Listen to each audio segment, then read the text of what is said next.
الله يعلم ما نشكو من الألم وما نعانيه من ضيق ومن سقم، لكن لنا فيه ظن لا يخيبنا، حاشاه أن ترجع الأيدي بلا نعم.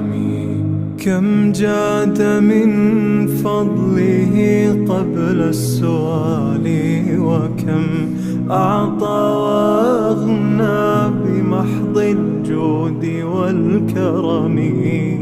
الله يعلم ما نشكو من الألم وما نعاني